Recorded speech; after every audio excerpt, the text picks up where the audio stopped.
Este es un podcast de Editorial Adverbium.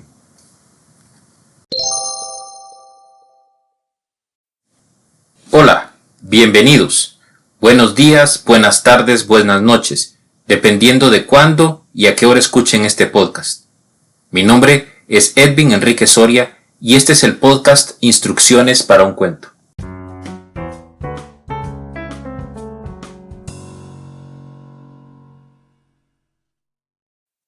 En este podcast, nuestros invitados leerán un cuento y nos darán instrucciones de cómo abordarlo. Esta iniciativa nace con la idea de compartir dos de mis mayores aficiones, los cuentos cortos y platicar para aprender. Además, compartir con gente a la que admiro y aprecio.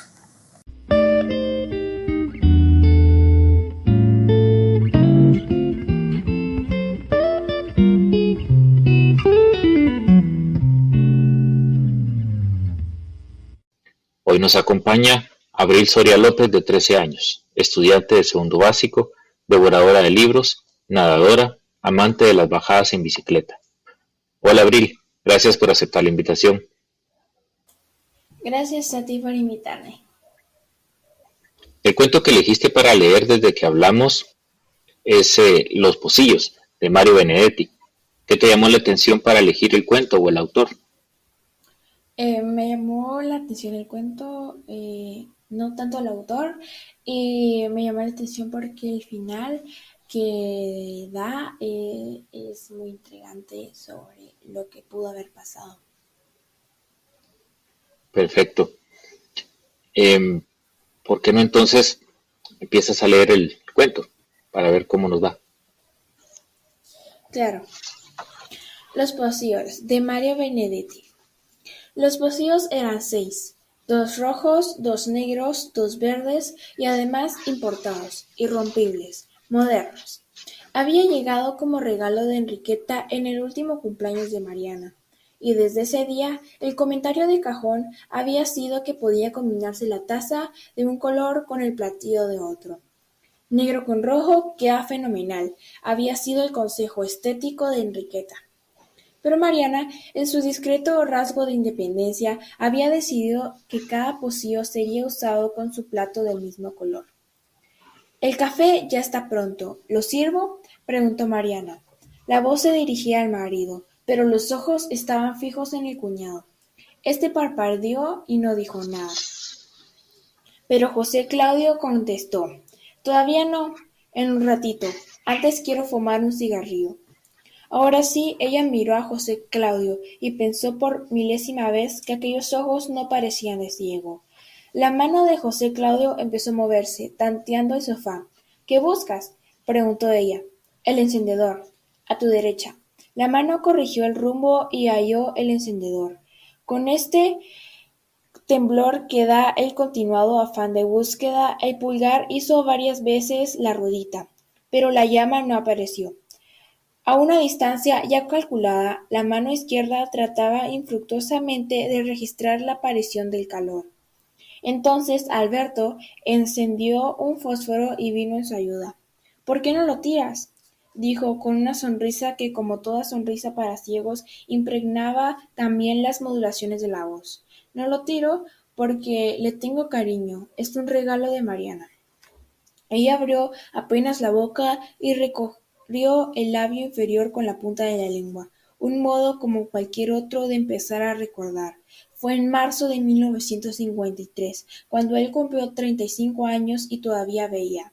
Habían almorzado en casa de los padres de José Claudio, en Punta Gorda. Habían comido arroz con mejillones y después se habían ido a caminar por la playa.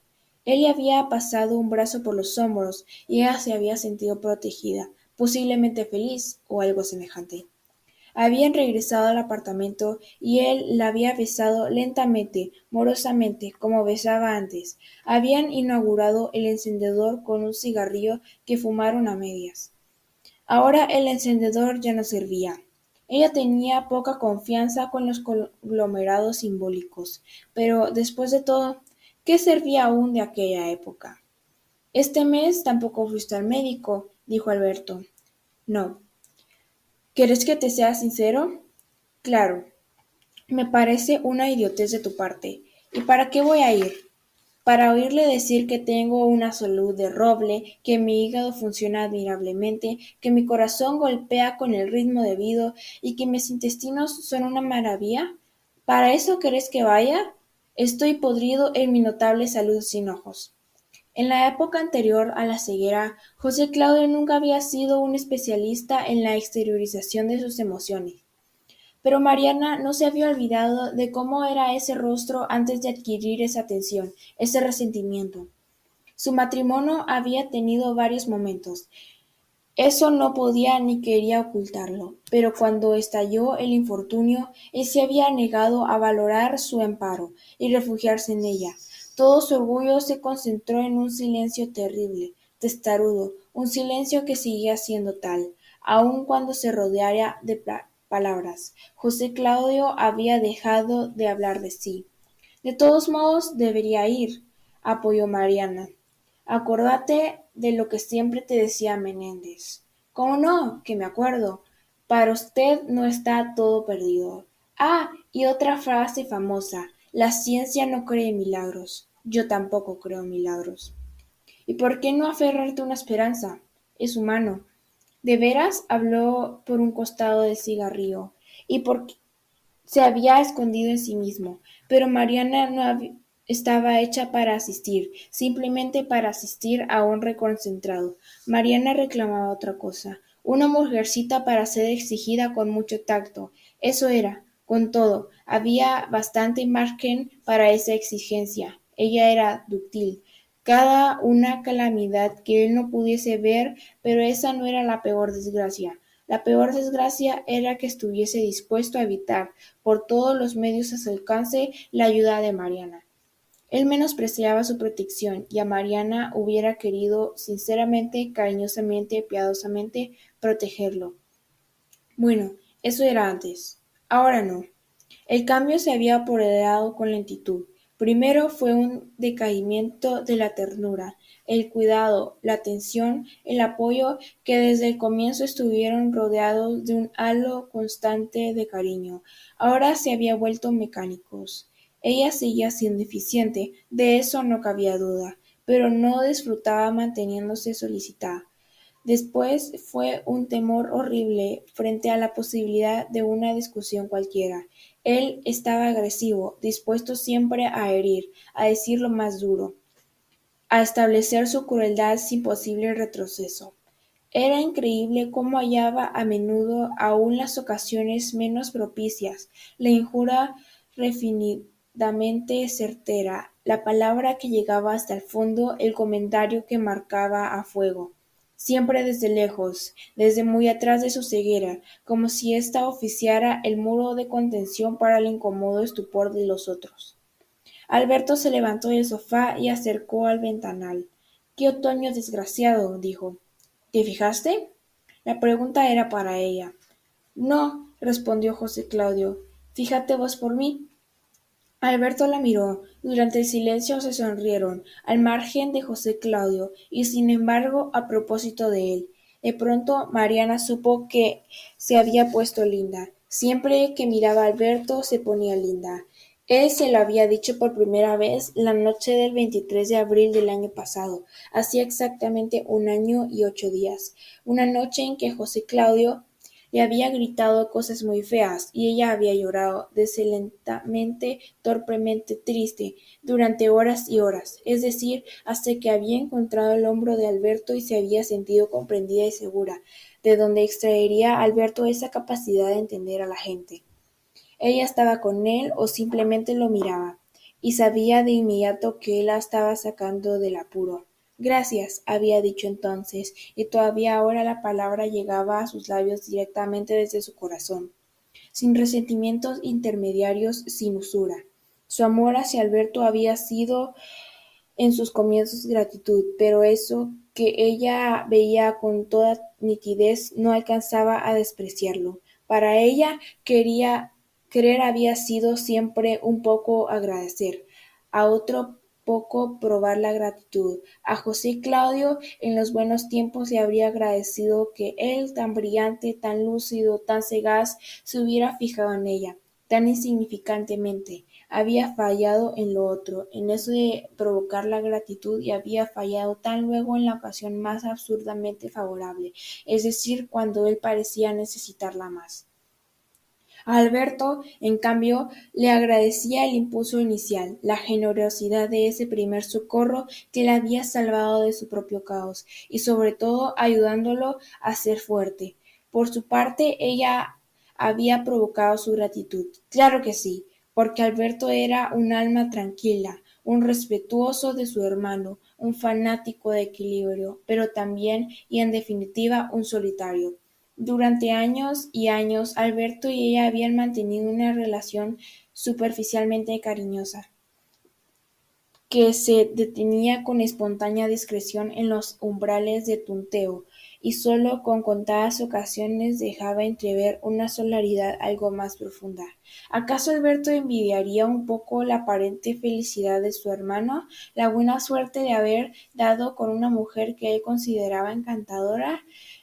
En realidad, no hacía mucho que Mariana había obtenido a confesión que la imperturbable soltería de Alberto se debía a toda posible candidata era sometida a una imaginaria y desventajosa comparación. Y ayer estuvo Trelles, estaba diciendo José Claudio, hacerme la clásica visita adulona que el personal de la fábrica me conceda una vez por trimestre. Me imagino que lo echará a la suerte y el que pierde se embroma y viene a verme. También puede ser que te aprecien, dijo Alberto, que conserven un buen recuerdo del tiempo en los que los dirigías, que realmente estén preocupados por tu salud. No siempre la gente es tan miserable como te parece un tiempo esta parte. ¡Qué bien! Todos los días se aprende algo nuevo. La sonrisa fue acompañada de un breve resoplido, destinado a incesable de otro nivel de ironía. Cuando Mariana había recurrido a Alberto en busca de protección, de consejo, de cariño, había tenido de inmediato la certidumbre de que a su vez estaba protegiendo a su protector, de que él se hallaba tan necesitado de amparo como ella misma, de que allí, todavía tensa de escrúpulos y quizás de pudor, había una razonable desesperación de la que ella comenzó a sentirse responsable. Por eso justamente había provocado su gratitud, pero no decírselo con todas las letras, por simplemente dejar que él la envolviera en su ternura acumulada de tanto tiempo atrás, por solo permitir que él ajustara a la imprevista realidad aquellas imágenes de ella misma que habían hecho transcurrir sin hacerse ilusiones por el desfiladero de melancólicos insomnios, pero la gratitud pronto fue desbordada, porque si todo hubiera estado dispuesto a la mutua revelación, como si solo hubiera faltado que se mirara a los ojos para confrontar y compensar sus afanes, a los pocos días lo más importante estuvo dicho y los encuentros fortuitos menudearon. Mariana sintió de pronto que su corazón se había ensanchado y que el mundo era más que eso, Alberto y ella. Ahora sí puedes calentar el café, dijo José Claudio, y Mariana se inclinó sobre la mesita ratona para encender el mecherito. Por un momento se distrajo contemplando los pocillos. Solo había traído 3, uno cada color. Le gustaba verlos así, formando un triángulo. Después se echó hacia atrás en el sofá y su nuco encontró lo que esperaba, la mano cálida de Alberto, ya ahuecada para recibirla. La delicia. Dios mío. La mano empezó a moverse suavemente y los dedos largos afilados se introdujeron por entre el pelo. La primera vez que Alberto se había animado a hacerlo. Mariana se había sentido terriblemente inquieta, con los músculos anudados en una dolorosa contracción que le había impedido disfrutar la caricia. Ahora no, ahora estaba tranquila y podía disfrutar. Le parecía que la ceguera de José Claudio era una especie de protección divina. Sentada frente a ellos, José Claudio respiraba normalmente, casi con beatitud. Con el tiempo, la caricia de Alberto se había convertido en una especie de rito, y ahora mismo Mariana estaba en las condiciones de aguardar el movimiento próximo y previsto. Como todas las tardes, la mano acarició el pescuezo, rozó apenas la ojera derecha, recorrió lentamente la mejilla y el mentón. Finalmente se detuvo sobre sus labios entreabiertos. Entonces ella, como todas las tardes, besó silenciosamente aquella palma y cerró por un instante los ojos. Cuando los abrió, el rostro de José Claudio era el mismo, ajeno, reservado, distante. Pero ella, sin embargo, ese momento incluía siempre un poco de temor, un temor que no tenía razón de ser, ya que el ejercicio de esa caricia púdica, riesgosa, insolente, ambos habían llegado a una técnica tan perfecta como silenciosa. No lo dejes servir, dijo José Claudio. La mano de Alberto se retiró y Mariana volvió a inclinarse sobre la mesita. Retiró el mechero, apagó la llamita con la tapa de vidrio, llenó los pocillos directamente desde la cafetera. Todos los días cambiaba la distribución de los colores. Hoy sería verde para José Claudio, el negro para Alberto y el rojo para ella. Tomó el pocillo verde para alcanzárselo a su marido, pero antes de dejarlo en sus manos se encontró con la extraña apretada sonrisa. Se encontró además con unas palabras que sonaban más o menos así: No, querida, hoy quiero tomar en el pocillo rojo. Muchísimas gracias, buenísima lectura. ¿Qué algo que se nos olvidó? ¿Qué instrucciones pensás que podrían existir antes de leer el cuento para no predisponerse a lo que va a suceder? Yo pienso que lo primero que se podría hacer es como prepararse mentalmente, porque para todo uno siempre se prepara mentalmente, como pensar en qué es lo que podría pasar, pensando siempre en el título y en el autor, porque cada autor tiene su estilo, cada título te dice más de algo del cuento y podrías hacer como tu hipótesis, prepararte mentalmente para lo que pudiera pasar en el cuento. Y después, pues, no sé, tal vez. Pues no es necesario que exista una lista larga de instrucciones para las cosas. Y al final, Ujú. esto de instrucciones para un cuento sale a colación por los relatos que escribió Cortázar. No sé si te recordás de instrucciones para darle cuerda a un reloj, instrucciones para subir una escalera. Entonces, la idea es determinar, si es posible, si existen Ujú. instrucciones como para abordar un cuento. Pero bueno, pasando a otra cosa, hay una situación que me gusta mucho en el relato. Eh, ¿Qué pensaste o qué sentiste cuando ya le dice que ahora puede calentar el café y le dice: José Claudio, Mariana se inclinó sobre la mesita ratona para encender el mecherito? Por un momento se distrajo contemplando los pocillos. Solo habría traído 3, uno de cada color. Le gustaba verlos así, formando un triángulo. De alguna forma, ¿crees que nos está diciendo ya qué es lo que hay? Que al final es un triángulo amoroso lo que está sucediendo ahí. Sí, es como una indirecta de lo que está pasando. ¿Qué pensás que al final va a pasar con ellos? Hay una situación interesante que se va desenvolviendo dentro de todo esto y que quizás podría ser un engaño dentro del cuento para no develarnos el final. ¿Qué pensás? La mayoría de cuentos siempre terminan en una situación en donde necesitas saber qué es lo que va a pasar, entonces lo único que te queda es la mente, la imaginación, y la continuación que yo le daría al cuento sería algo como que yo pienso de que la personalidad de José Claudio se ve bastante, que puede ser una persona bastante independiente, y por los pensamientos por la clase de pensamientos que tenía Mariana, pienso que ella podría quedarse con Alberto y dejar a José Claudio solo. Bueno, ahora,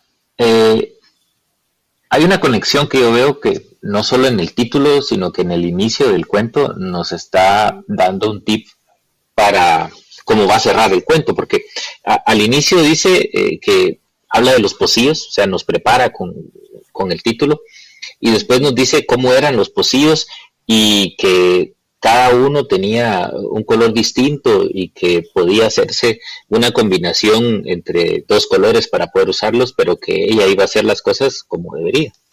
¿Qué hubieras hecho vos? Esa mentecita tan ordenada, vos hubieras amarrado pocillo rojo con, con plato rojo o hubieras hecho una combinación ahí.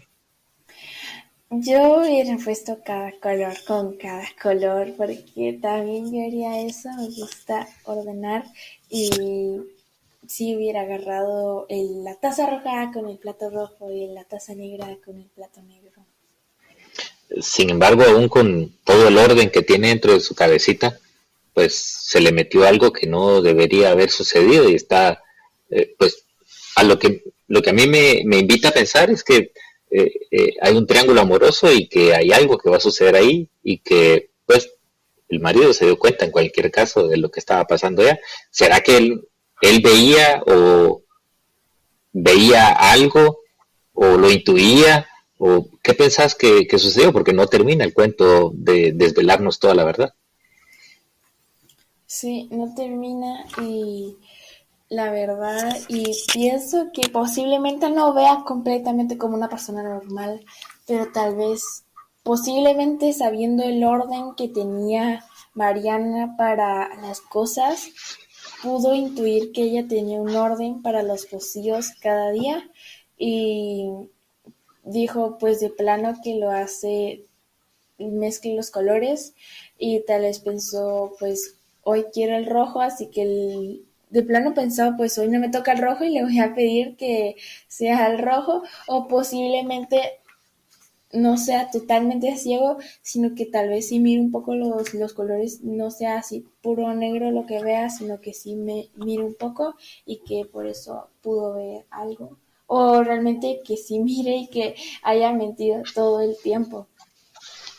Ahora, ¿vos crees que el autor tiene la obligación de develarnos el final o es un buen final que nos deje así con la duda de qué es lo que va a pasar después y los sentimientos que va a tener cada uno? Es un buen final, sinceramente pienso, porque el autor no creo que esté obligado a develarnos la verdad, la historia completa y que el final que deja es muy bueno, la verdad que te enseña que es un muy buen cuento porque te deja con esa cosa de que querer seguir leyendo más, aunque ya no hay más, y siento que eso es lo que debería dejar un cuento o un libro, cualquier lectura. ¿Cómo crees que va a terminar el futuro de ellos? No lo sé, pero como te mencioné la última vez, pues pienso que por lo arriesgado que fue Alberto y tal vez en la cabeza de Mariana no le quepa eso por lo ordenada que es, pero por lo libre, por lo independiente que se ve Alberto, tal vez sí la animaría a ella a pues dejar solo a José Claudio e irse con él y, y al final pues terminar con todo. ¿Vos crees que puedan existir otras instrucciones para el cuento de cómo aparte de qué hacer para leerlo o cómo leerlo, o quizás que crees que existan o existieron instrucciones que Benedetti escribió como para poder desarrollar el cuento? Para desarrollarlo. Exacto. Tal vez sí, porque para escribir siempre cada autor tiene su propio orden para, para su momento creativo y tal vez él sí tenía un orden para escribir, como bastantes de los escritores lo tienen porque hay algunos escritores desordenados, pero hay otros muchos que son ordenados para todo y también especialmente para su propia escritura. Ahora, ¿vos qué crees? ¿Que primero descubrió el final del cuento y después hizo el inicio y el cuerpo del cuento se escribió solo? ¿O cómo pensás que el cuento apareció en la cabeza de Benedetti? Yo pienso por como a todos le agarren las ideas, por lo menos a mí, que yo pienso en el inicio y pienso en el final, y cuando estoy desarrollando la idea, el texto o cualquier cosa, pues pienso en el inicio, pienso en el final y digo, "Ah, pues esto me gusta", y ya el cuerpo pues lo voy formando según cómo quiero que se termine la historia. O sea que ya sabía que nos iba a dar una sorpresa al final de que no se sabía si veía exactamente o no veía, porque al final no se nos devela si ve completamente o si no ve completamente, o solo es una intuición. ¿Cómo quisieras cerrar? ¿Algo más que querrás decir? No sé. Pues no, creo que el cuento ha sido bastante largo para algunos otros cuentos cortos, y pues me gustó mucho, y las preguntas que me hiciste son muy creativas, y creo que sí van acorde al cuento. Gracias por la puntuación. Pues muchísimas gracias, Abril, por ser parte de este podcast. Te quiero un montón, estoy súper orgulloso de vos, yo creo que lo sabes. Y deseo que esa curiosidad y el hambre de lectura no se te agoten nunca. Gracias. Un abrazo, te quiero. Igual.